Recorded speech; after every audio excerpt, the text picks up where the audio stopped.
At my wife's birthday party that I paid for, with my money, my time, my blood and sweat, she stood up in front of everyone, raised a glass of champagne I bought, and publicly thanked another man. Not me. Not her husband. Him. And right when I thought it couldn't get more humiliating, she pulled out a branded T-shirt from a little gift bag, something she clearly had printed in advance, and handed it to me. In front of 50 people. It read, "Divorced," in bold black letters. Everyone laughed. Even her parents. Even her friends. But not me. I didn't say a word. Just smiled, walked up to the podium, picked up the Rolex I had wrapped for her birthday, turned around, and walked out. Quietly. The silence behind me hit harder than any scream. 5 minutes later, the calls started. Then the texts. Then came the 177 missed calls. Let me tell you something, when a man gets that many missed calls in a row, it's never because someone loves him too much. It's because they're scared. Scared that you finally know everything. And I did. It started 4 months before that nightmare of a birthday. My name's Jason Carter, and I married Melissa because I thought loyalty meant something to her. I was wrong. Loyalty to Melissa only lasted until a better offer came along. And apparently, that offer wore leather jackets, drove a Dodge Challenger, and called her babe in public. His name? Chad Daniels. I'll never forget that name. Or his smirk. She met him at her women's business seminar. A monthly getaway in San Diego that somehow never produced a single invoice, business lead, or document I ever saw. But it gave her a reason to come home sun-kissed and freshly waxed, claiming the girls just love to treat themselves. I didn't want to believe it. The late returns, the showering right after she got home, the way she hid her phone like it was a ticking bomb. But denial is easy when love clouds logic. Then came the Uber receipt. She was out late again, said they were at Kim's wine night. I needed to check our Amex statement for a work expense and saw it. $62.38, Uber XL to 4116 Valencia Drive. Not Kim's address. I knew because Kim lives in a gated community 20 miles in the opposite direction. I Googled the address. It was a motel. Not even a classy one. The kind you pay by the hour. I waited. 2 days. Let her lie again. Yeah, we drank a little too much wine. I Ubered home. You know how it is, babe. I did. But not the way she thought. I placed a hidden camera inside her car. I installed a tracker on her phone while she was sleeping. It wasn't about trust anymore. It was about confirmation. And boy, I got it. In 4K. Chad's voice. Chad's hand on her thigh. Melissa giggling like a teenager. Her saying, "Jason's sweet, but he's boring. You make me feel alive." I watched that video 3 times. Not to torture myself, but to burn her voice into my brain. Because after that, I knew I wasn't going to forgive her. Not this time. But I also wasn't going to explode. Not yet. No. I'd wait. I'd wait until everyone was watching. Until the stage was set. Until her 32nd birthday. I planned everything. Booked the venue. Hired a jazz band. Ordered her favorite white orchid bouquet. I even bought her that Rolex she'd been whining about for 2 years. Because I wanted to make sure when she fell from the top. She had no idea. None. I kissed her on the forehead that morning, brought her breakfast in bed. She smiled like nothing was wrong, like she hadn't been spreading her legs for Chad every second weekend. She even whispered, "You're the best husband a girl could ask for." Yeah, I was. And then came the party. And the mic. And the T-shirt. And my quiet exit. People didn't know what hit them. They thought it was a joke.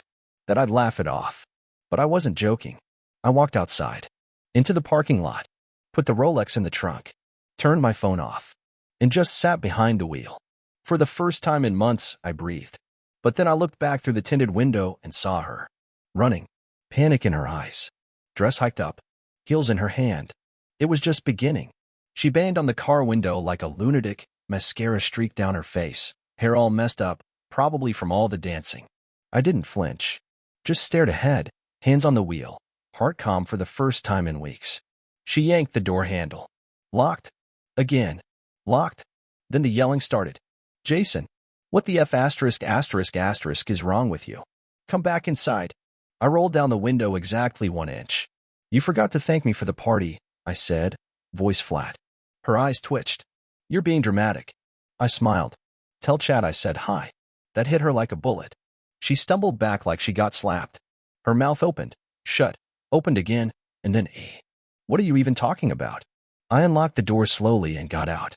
Reached into my coat pocket, pulled out a small USB, and held it between two fingers. This is what I'm talking about. Dashcam footage. Audio from your phone. GPS logs. Motel receipts. You want to keep pretending, or should I just start forwarding this to your parents and HR at your job? She lunged for it like a wild dog. I stepped back. Don't ing play with me, Jason. You don't know what you're doing, she hissed. Oh, I know exactly what I'm doing. You? You're the one who get up. She stood there barefoot, breathing hard, party music echoing behind her. The way her face twisted, I could see it clear. She wasn't sorry. Not for what she did, just that I caught her. You're gonna ruin my life over some stupid fling, she barked. I laughed. Actually laughed. Loud and free. A fling? You told him I was boring. You told him you felt more alive with him. You called me a walking paycheck. That's not a fling. That's who you are. She stepped closer. We can work through this. You're overreacting. There it was. The playbook. Lie. Deny. Minimize. Gaslight. I shook my head. I know everything, Melissa. You used me. You embarrassed me. You planned a public takedown like I was just some joke. You were going to humiliate me in front of everyone and then, what? Go Chad behind a dumpster after cake. Her face crumpled. It wasn't supposed to go like that. No, it wasn't. But it did. I got back in the car, started the engine. Her palm hit the hood. You walk away now, Jason. We're done. I looked her dead in the eyes through the windshield. We were done the moment you chose him. Then I drove off. 5 blocks later, I pulled over and turned my phone back on. 177 missed calls. 43 texts. 17 from her mom. 8 from Chad, believe it or not. 1 voicemail from her dad saying, please call me back. We didn't know. I didn't reply to a single one. I checked into a hotel that night, one I used for work trips. Paid cash. Ordered a burger, cracked open a beer, and watched a documentary about serial killers. Anything but rom-coms. Then I opened my laptop and started copying files. I made backups of everything. Every image, every recording, every message. I wasn't just angry, I was surgical. She thought she could turn me into a meme. Hand me a divorced shirt like I was trash. Okay, let's see who gets trashed first. The next morning, I dropped off the Rolex at the jeweler's. Got store credit. Then I emailed her boss an anonymous tip with audio from her motel rendezvous clearly dated during a sick leave she'd taken. Attached? Screenshots of messages talking trash about upper management. By lunch, she was suspended. By evening, she was fired. I didn't stop there. I sent copies of the motel bill to her mom, with a simple note. Thought you should know where your daughter spends her weekends. Then, just for fun, I left Chad a voicemail. Short and sweet. Hope you like sleeping with married women, bro. Just remember, she cheated on me with you. What makes you think she won't cheat on you with the next guy in line? Click. For the next 3 days, she spiraled. Dozens of missed calls. She even showed up at my office. My assistant said she stood outside crying for 2 hours. I didn't look. Didn't care. Then, 3 days later, the final nail. I filed for divorce. Sent her the papers with a bottle of champagne and the t-shirt she gave me. Except I added a little something on the back. Upgraded. A week passed. She went radio silent. No calls, no texts, nothing. I thought maybe, just maybe, she finally accepted it was over. Then came the knock at the hotel door. It was 11:42 p.m. I was watching the game, half asleep, chips on my chest. I opened the door in boxers and a hoodie, and there she stood, Melissa barefoot, wearing an old hoodie of mine, drenched from the rain. Makeup gone. Eyes red. Hands shaking like she hadn't slept in days. Can I come in? She asked, voice barely above a whisper. I didn't move. Just looked at her. I've got nothing to say, I said.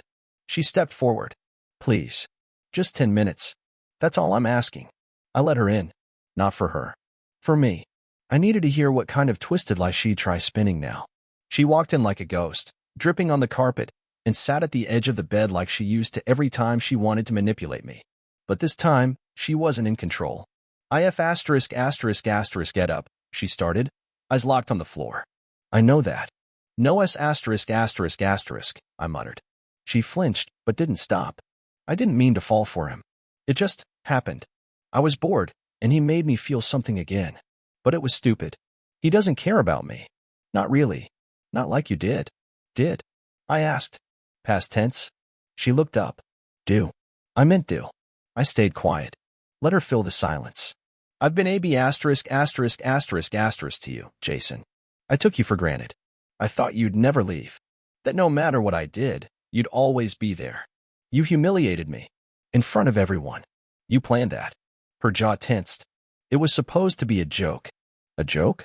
You handed me a divorced shirt like it was a birthday card.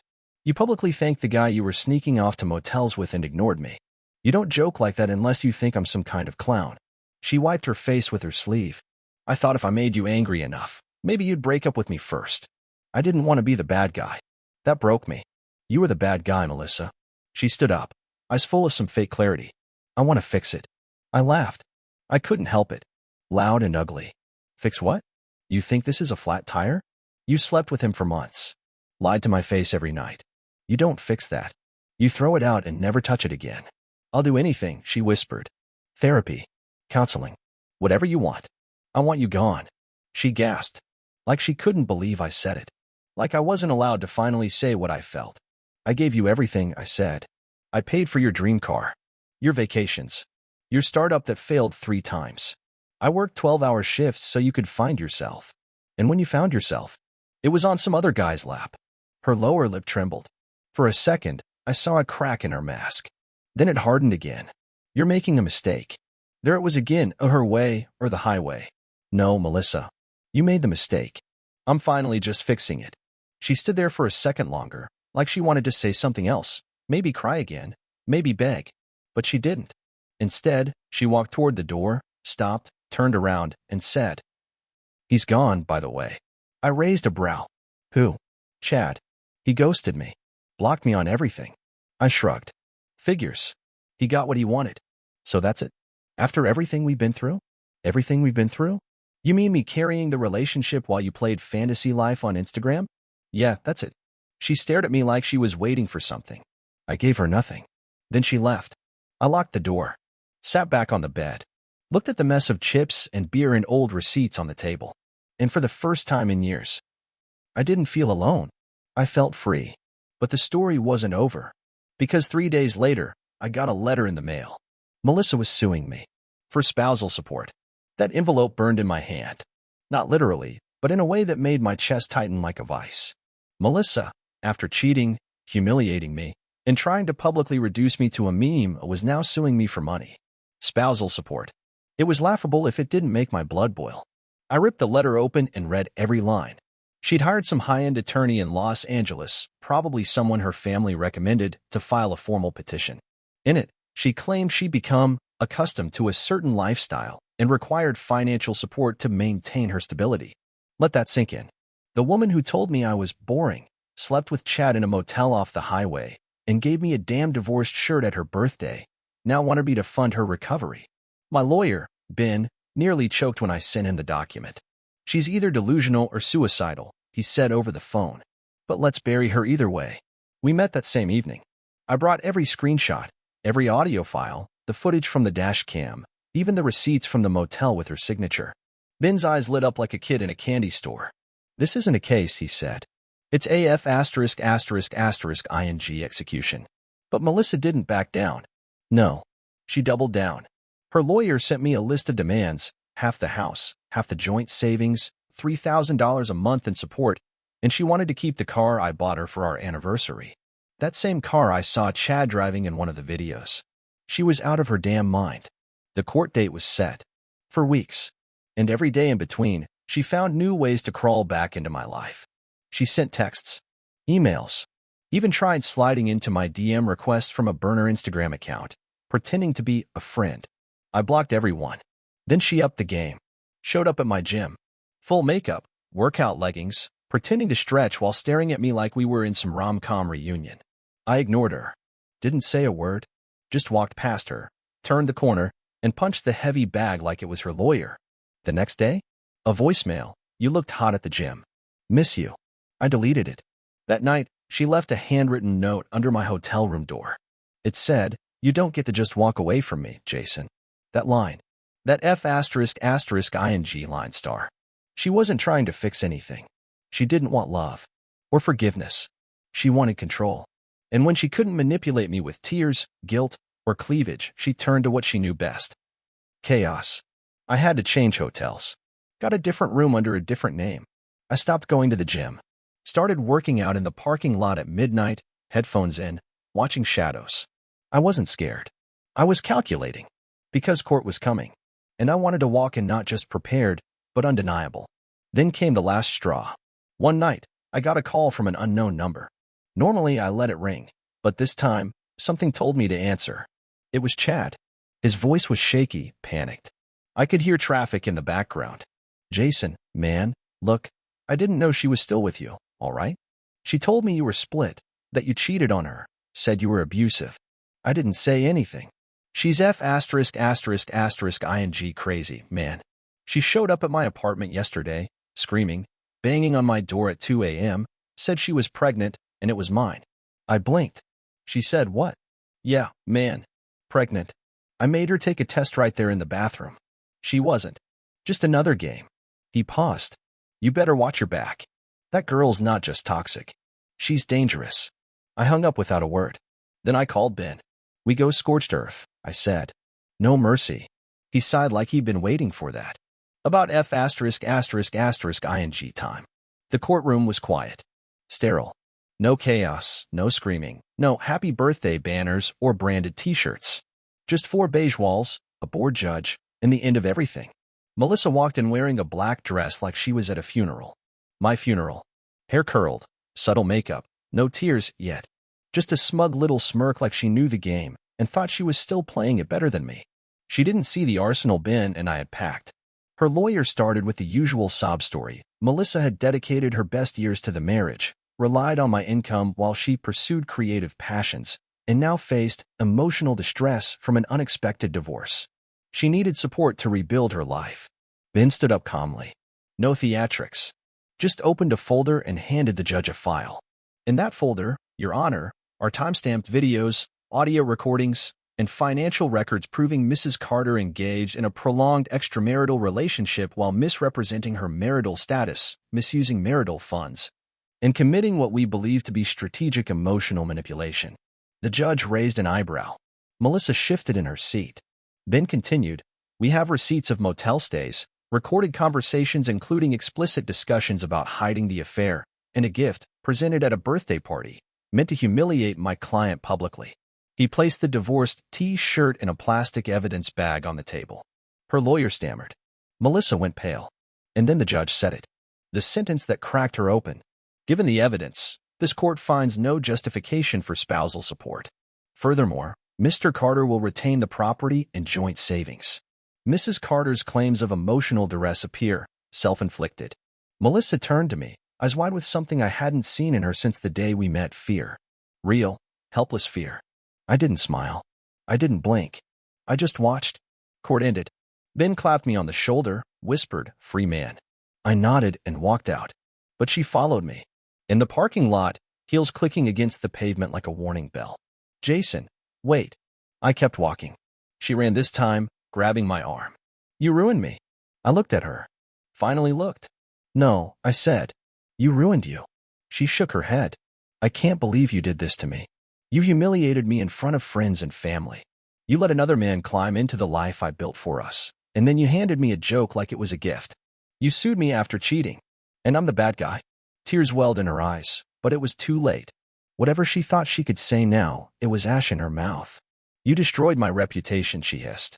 Melissa, I said calmly, you were your reputation. I just showed everyone who you really are. She didn't answer. Just stood there, shaking, watching me walk to my car.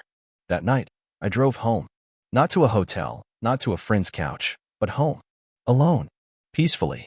For the first time in months, there was no screaming in my ears, no lies hanging in the air, no fake kisses before bed. Just silence. I cracked open a beer. Sat on the back porch. Looked up at the stars like I hadn't done in years. And I laughed. A real one. Because she was gone. And I didn't lose. I didn't break. I didn't become her. I remembered who I was. And I liked him again. A few weeks went by. Everything felt strange, but not in a bad way. It was the silence, the clean air, the absence of chaos. Like someone finally turned off a fire alarm that had been ringing in the back of my mind for years. I started sleeping through the night. Started eating real meals again. I picked up a book for the first time in forever. Went to the gym without checking over my shoulder. I was becoming me again, just without the leash. Then one afternoon, I got a text from an unknown number. No name. No introduction. Just a photo. Melissa. On a date. Smiling across the table at some balding guy in a suit. Her hand on his. The caption? Your ex moves fast. Better catch up, Jason. It was from a fake number. She was trying to bait me. I didn't reply. I just blocked it and kept moving. But that wasn't the end. 2 days later, I came home from work and found a box on my porch. No label. Just my name in messy handwriting. I opened it slowly. Inside was the hoodie she wore the night she showed up at my hotel. Folded neatly. On top of it, her wedding ring. And a Polaroid photo of us, back when things still felt real. On the back of the photo, scribbled in black marker. We could have had it all. I sat down on the steps. Not because I missed her. I didn't. Not because I wanted her back. I never would. I sat down because I was finally realizing something important. Melissa would never truly go away. Not really. She wasn't just a person I divorced. She was a scar. A brand burned into my memory. I'd see her again. Not in real life, hopefully never again, but in other people. In stories. In small, familiar lies. But I wasn't afraid of her anymore. I didn't cry. I didn't rage. I just lit a match and dropped it into the box. Watched the flames climb through the hoodie, curl the photo, melt the metal of that cheap ring she wore like a trophy. And I smiled as the smoke danced upward, taking everything she was with it. After that, I got quiet. Really quiet. Started focusing on my own life. I took up boxing again. Got promoted. Traveled. Reconnected with people I'd ghosted while I was stuck being her emotional support punching bag. I even went on a couple dates, slow ones. Careful ones. And you know what shocked me the most? How foreign kindness felt. The first time a woman asked me how my day was, I almost choked. I wasn't used to it. I was used to defending myself. Apologizing for things I never did. Walking on glass so someone else didn't throw a tantrum. It hit me hard, how long I'd been surviving, not living. And that's when I realized something. I didn't hate Melissa. I pitied her. Because she would never have what I now did, peace. She'd keep spinning her drama wheels, using men as escape routes until each one burned out. But me? I was rebuilding from scratch. Stronger. Smarter. Sharper.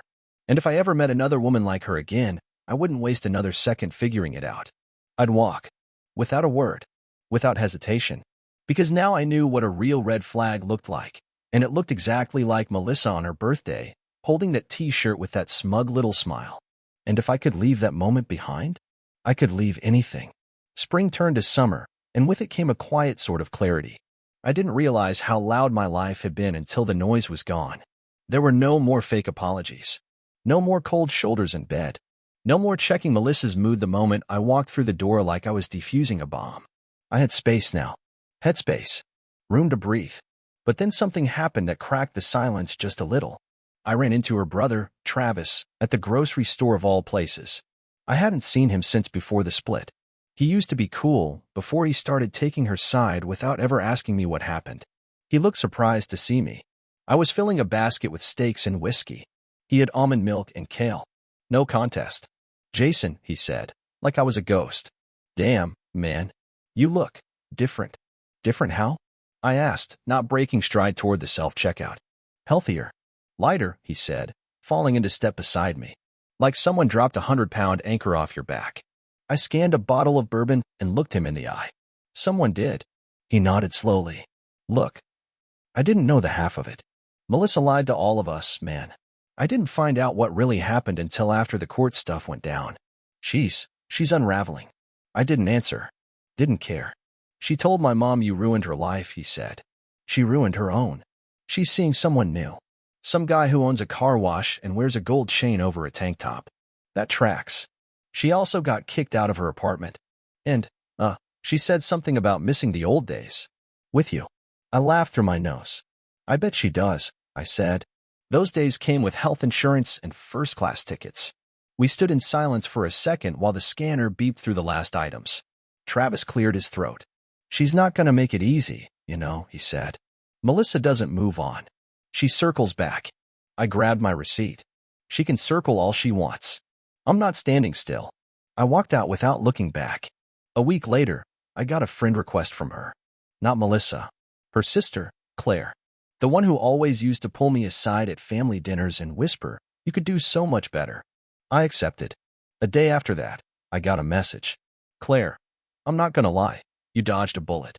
I responded after a few hours. Me, took one first. We started talking. Slowly. Casually. She was different. Real. Asked questions without prying, cracked jokes that didn't feel like tests, and didn't bring up Melissa once. Until one night. I always wondered, Claire typed, how you lasted as long as you did. I couldn't have done it. I didn't realize I was drowning until I got out of the water. I wrote back. She responded with one sentence that stuck in my chest. "Now you know how to swim." And I did. Weeks passed. Claire and I started hanging out. No labels. No pressure. Just peace. One night, she asked me, "Do you think you'll ever forgive her?" I thought about that. About the lies. The betrayal. The public humiliation. The lawsuit. The games. "No," I said, looking her in the eyes.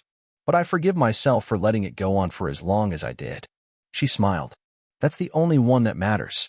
And she was right. I didn't need Melissa to be sorry. I didn't need closure.